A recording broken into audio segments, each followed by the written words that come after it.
जयकारा वीर बजरंगे, भारत माता की। बजरंग दल इसलिए बैन करना चाहिए क्योंकि वो अपनी बहन, अपनी बेटियां, अपनी संस्कृति और अपने देश की रक्षा करता है। बजरंग दल तो एक देश का है, अपने सब लोगों हिंदू के लिए काम कर रहा है, सब सुख दुख में खड़ा होता है। जहाँ राम है वहाँ बजरंग बली के बगैर नहीं हो सकता, और राम इस देश की आत्मा है। मैं फिर से कहता हूँ, ना राम को कोई हटा सकता, ना कोई हनुमान को हटा सकता। बजरंग दल गरीब और लाचार मजदूरों का है ये, और नहीं कभी किसी के साथ करता है छल। कर्नाटक चुनाव में एक बार फिर बजरंग बली का मुद्दा बन चुका है। दरअसल कांग्रेस ने अपने मैनिफेस्टो में बजरंग दल को प्रतिबंधित करने की बात कही, जिसके बाद प्रधानमंत्री नरेंद्र मोदी ने कहा कि जिन्हें पहले जय श्री राम बोलने पे आपत्ति होती थी, अब वो जय बजरंग बली बोलने वालों से आपत्ति दिखा रहे हैं। तो इसका सीधा मतलब है कि कांग्रेस के मैनिफेस्टो में जिस तरीके से बजरंग दल को टारगेट किया है, उसके बाद से कांग्रेस बैकफुट पर नजर आ रही है। हमारे साथ कुछ श्रद्धालु मौजूद हैं और हम मौजूद हैं कनॉट प्लेस के प्राचीन हनुमान मंदिर पर, और श्रद्धालुओं से जानने की कोशिश करते हैं कि आखिर कांग्रेस के इस कदम को वो किस तरीके से देखते हैं। सर, आपका शुभ नाम? मेरा नाम विपिन शर्मा है। जी विपिन जी, जिस तरीके से अब बजरंग बली को लेकर सियासत हो रही है, कैसे देखते हैं आप? सर, मैं इस चीज़ को बहुत ही कंडेम करता हूँ, और भगवान बजरंग बली का अगर तुलना एक इस तरीके से अगर PFI या जो भी संस्थाएं हैं, मैं उसका नाम नहीं लेना चाहता, भगवान का में जो हमारी हिंदू धर्म की जो आस्था है, इसकी किसी भी तरीके से इस तरीके की आलोचना एक हिंदू के लिए एक बड़ा घृणित और उनके लिए एक अपमानजनक सूचक ये बात होगी। जी मैम, आपने भी सुना होगा 2-3 दिन से लगातार ये चीज़ें चल रही हैं, आप कैसे देखती हैं? सबसे पहले आपका नाम? पुष्पा शर्मा। पुष्पा जी, आप कैसे देखती हैं?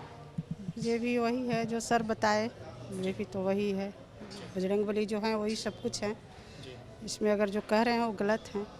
जो कह रहे हैं वो गलत है। हमारे साथ बजरंग दल के भी कुछ कार्यकर्ता मौजूद हैं, उनसे बातचीत करने की कोशिश करते हैं। सबसे पहले आपसे कि जो बजरंग दल को लेकर सियासत हो रही है, आप क्या कहेंगे, क्योंकि आप खुद बजरंग दल में काम करते हैं? देखिए, जो इस समय राजनीतिक पार्टियां टिप्पणी कर रहे हैं वो बिल्कुल ही निंदा है, निंदनीय है। क्यों करना चाहिए बजरंग दल को बैन? क्यों बजरंग दल विश्व हिंदू परिषद पे ऐसी टिप्पणियां हो रही हैं? आपने PFI से बजरंग दल विश्व हिंदू परिषद का नाम जोड़ दिया, कितनी निंदनीय बात है। हम आपसे पूछना चाहते हैं कि बजरंग दल को बैन क्यों करना चाहिए? यदि आपके पास कोई उत्तर है तो आप हमें दीजिए। आप हमसे पूछते हैं क्यों नहीं करना चाहिए, इसका उत्तर हम आपको दे देते हैं। जिस वक्त देश पूरा इस ऐसी आपदा में फंसा हुआ था जिसके साथ कोई नहीं आया, सभी राजनीतिक पार्टियां अपना मुखड़ा छुपा करके अपने कमरे पर टीवी पर पिक्चर देख रहे थे कि देश के साथ हो क्या रहा है। बजरंग दल इसलिए बैन करना चाहिए क्योंकि वो अपनी बहन, अपनी बेटियां, अपनी संस्कृति और अपने देश की रक्षा करता है, या इसलिए बैन करना चाहिए कि बजरंग दल अपने सभी सारथियों और सभी संस्थाओं के साथ, चाहे विश्व हिंदू परिषद हो, चाहे दुर्गा वाहिनी हो या मातृशक्ति हो, लव जिहाद का विरोध करता है? क्या इसलिए बैन करना चाहिए कि भारत राष्ट्र को उज्जवल बनाने के लिए वो सहायता करता है? नहीं। जिसने भी ये टिप्पणी करी है ये बहुत निंदनीय है और मैं इसकी बहुत निंदा करता हूँ। एक बात और मैं कहना चाहूँगा, जो लोग ये कहते हैं कि बजरंग दल विश्व हिंदू परिषद को हमें प्रतिबंधित करना चाहिए, क्या मैं उनसे पूछता हूँ, कल ही मैं एक समाचार देख रहा था, कुछ लोगों ने ये कहा कि बजरंग दल विश्व हिंदू परिषद को बैन करना चाहिए, और उन्हीं में से कुछ महानुभाव ये कहते हैं कि बजरंग दल को तो हम अपने सीने से लगा करके रखते हैं, बजरंग दल का आप लोग अपमान कर रहे हैं। जब आप अपने सीने से लगा करके बजरंग दल को रखते हैं तो आप ही उनका अपमान कर रहे हैं प्रतिबंधित कर कर। क्या ये हिंदू राष्ट्र का अपमान नहीं है? क्या हिंदू संस्कृति का अपमान नहीं है? आपको ये शर्म आनी चाहिए ऐसी बातें कहते हुए। जो संगठन राष्ट्र के लिए, निर्माण के लिए, अपनी संस्कृति के लिए, अपनी बहनों के लिए, अपने भाइयों के लिए ऐसी दुविधाओं में सक्षम रूप से खड़ा हो जहां कोई ना खड़ा हो, मैं समझता हूं कि ऐसे लोगों को ये शब्द वापस लेने चाहिए। सवाल मेरा यही है सर कि आखिर हिंदू संगठनों को हर बार निशाना क्यों बनाया जाता है? सर कांग्रेस से जो निंदनीय काम कर रहा है इसके लिए तो हम पहाड़ी हिंदू रक्षा दल पूरा विरोध करते हैं। ये कांग्रेस कहती है सांप्रदायिक पार्टी तो ये है, एक दूसरे समुदाय का वोट लेने की इस तरह की हरकतें कर रहे हैं। क्या देश को डिवाइड करना चाहते हैं कांग्रेस के लोग इनके अपने मैनिफेस्टो में? कैसा क्या असर पड़ेगा पूरे भविष्य में इसका? एक दूसरे समुदाय के वोट लेने की इस तरह की बात करते हैं कि हिंदू बजरंग दल को बैन कर दिया जाए। क्या और इन्हें दल नजर नहीं आते इन्हें जो जिनसे बाहर से फंडिंग होती है और विशेष समुदाय में फंडिंग होकर पैसा रहे, जो देश का एक माहौल ख़राब कर रहे हैं? ये उन लोगों ने बैन क्यों नहीं बात करते? उन लोगों के लिए जो बाहर से फंडिंग हो रही है, इतना पैसा आ रहा है, उन्हें बैन करा जाए ना। ये तो हमारा बजरंग दल तो एक देश का है, अपने सब लोगों हिंदू के लिए काम कर रहा है, सब सुख दुख में खड़ा होता है।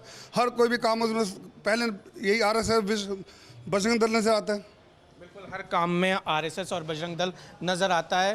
बात की जाए तो बहुत पहले एक शब्द आया था हिंदू आतंकवाद का, और कहा गया था कि हिंदू आतंकी होते हैं। हालांकि आज तक कोई सबूत नहीं मिला और अब बजरंग दल को प्रतिबंधित करने की बात हो रही है। जयकारा वीर बजरंगे, भारत माता की। मैं निशान जी मीडिया के माध्यम से, मैं तो अभी एक कहावत सुना था कि लोगों के पैर में कुल्हाड़ी लगती है। इन्होंने तो पैर उठा करके कुल्हाड़ी में मारा है अपना। कांग्रेस ने इस देश की आत्मा को ललकारा है, इस देश की अस्मिता को ललकारा है, इस देश की कहते हैं कि शरीर से आत्मा निकाल के फेंक दो और मिट्टी को अपने पास रख लो। ये संभव है क्या? हिंदुस्तान में रह करके बजरंग दल को बैन करना? क्या खाला जी का घर है इनके कि जो कह देंगी खाला जी वही होगा? एक खाला जी आई हैं, मुझे ज्ञान है इस बात का। ये वो लोग हैं जो अज्ञानी लोग हैं, जो देश के अंदर हिंदू संस्कृति को बर्दाश्त नहीं कर पा रहे, जो देश के अंदर हिंदुओं को टारगेट करके, जिन्होंने प्रज्ञा भारती को देखो, जैसे ही आपने कहा समझौता में ट्रेन में जो ब्लास्ट हुआ उसमें हिंदू आतंकवाद ये तक कहा गया कि मंदिर में जाने वाले वहां लड़कियां छेड़ने जाती है। किसने कहा? जो हिंदू विरोधी जितनी ताकतें हैं ये बाहर से पैसे लेते हैं, ये इटली के भेजे हुए एजेंट हैं और जो यहाँ देश में कांग्रेस के नाम पर पार्टी चला रहे हैं। मैं तो कहता हूँ देश में कांग्रेस जैसा शब्द बैन होना चाहिए और ये परिवार बैन होना चाहिए। ये कहीं दोबारा किसी पार्टी से खड़ा नहीं हो सकता। इसके लिए मैं मांग करता हूँ कि इनका बैन होना जरूरी है। जो लोग देश के अंदर इस प्रकार से विघटन फैला रहे हैं, आपस में लड़ाने का भाईचारा सौहार्द को तोड़ रहे हैं, मैं इसलिए कहता हूं कि बजरंगबली को कैसे कोई राम, जहां राम है वहां बजरंगबली के बगैर नहीं हो सकता और राम इस देश की आत्मा है। मैं फिर से कहता हूं ना राम को कोई हटा सकता, ना कोई हनुमान को हटा सकता। पहले भी लोग विरोध करते थे, जो राक्षस थे पहले विरोध किया है। हमें कोई चिंता नहीं है, उन राक्षसों से लड़ना हमें आता है। इस देश के एक एक नौजवान और कर्नाटक ही नहीं पूरे देश की जनता जवाब देने को तैयार खड़ी है और इन दुर्विरोधियों को बहुत जल्दी इसका जवाब दिया जाएगा। हम गोली नहीं मारेंगे, हम बैलेट दबाएंगे। मैं पूरे देश के हर एक हिंदू भाई से प्रार्थना करता हूं, हम सनातनी हैं, हम सनातन के रक्षक हैं, हम धर्म रक्षा के लिए अपना शरीर तो खो सकते हैं लेकिन किसी को तकलीफ नहीं दे सकते, हम किसी को मार नहीं सकते। बस इतना मेरा निवेदन है कि हिंदुओं को एकत्र होना चाहिए और इसका जवाब देना चाहिए। कर्नाटक में भी, आने वाले मध्य प्रदेश में भी, आने वाले गुजरात चुनाव में तो देख ही लिया, और राजस्थान में भी, और 2024 में जो चुनाव लड़ा जाएगा उसमें पुनः बजरंगबली का झंडा और बुलंदी के साथ लगाया जाएगा और इस देश की पहचान भगवा ध्वज होगा। भारत माता की जय। देश की पहचान भगवा ध्वज होगा। आप कांग्रेस के स्टेप को किस तरीके से देख रहे हैं? देखिए, सबसे बड़ी बात यह है, धर्मो रक्षति रक्षिता। यदि हम धर्म की रक्षा करेंगे तो धर्म हमारी रक्षा करेगा। हम जिस भारतवर्ष में रहते हैं यह ऋषियों का देश है। यहाँ पर सदा समभाव, सद्भाव की भावना को ही सबसे ऊपर रखा गया है। जिस तरह से कांग्रेस ने जब से ये सत्ता में आई है, हिंदुत्व को और सद्भाव की भावना को इन्होंने चूर चूर किया है, इसका सत्यानाश किया है। जहाँ देखिए वहाँ लड़ाई झगड़े, अत्याचार। पहले आप देखते होंगे मोदी जी के राज आने से पहले कितने दंगे हुआ करते थे, क्या उसके आने के बाद कोई दंगे हुए? बजरंग दल तब तो एक्टिव था ही नहीं, उस वक्त इन कांग्रेसियों ने उठने ही नहीं दिया। विश्व हिंदू परिषद और बजरंग दल विश्वव्यापी है। केवल भारतवर्ष में नहीं है, केवल दिल्ली में नहीं है, केवल कर्नाटका में नहीं है। हम सब पूरे विश्व के अंदर जो है विश्व हिंदू परिषद और बजरंग दल का डंका बजता है और वहाँ पर व्याप्त है। तो ऐसे संगठन के ऊपर बैन लगाने की बात करना ये तो हास्यप्रद है। हिंदू जाग रहा है, जागेगा, भारत हिंदू राष्ट्र बनेगा, उसकी ओर अग्रसर है। यहाँ पर साधुओं ऋषियों का राज रहा है, वो राज दोबारा से आएगा। इसी के साथ मैं जय श्री राम। जैसा कि इन्होंने कहा हिंदू जाग रहा है, लेकिन फिर क्या कारण है कि हिंदू ही टारगेट पे रहता है तमाम राजनीतिक दलों के? सर ऐसे है, जो आज बेखल 50 पार्टी होंगी, कभी रामचरितमानस पे आ जाते हैं, कभी हनुमान जी पे आ जाते हैं, कभी कहाँ आ जाते हैं। इनको बुखलाहट हो गई है इस टाइम की, भाई हम करें तो करें क्या। बाकी की सोच इसी तरीके से होगी। सर चलते चलते आखिरी सवाल आपसे, आखिर बजरंग दल का क्या स्टैंड है उसको बैन करे जाने को लेकर? देखिए, जो जिसने भी ये बयान दिए, जिन्होंने भी दिए हैं, वो कहावत है कि विनाश काले विपरीत बुद्धि, नाश मनुष्य का चाहता है, पहले विवेक मर जाता है।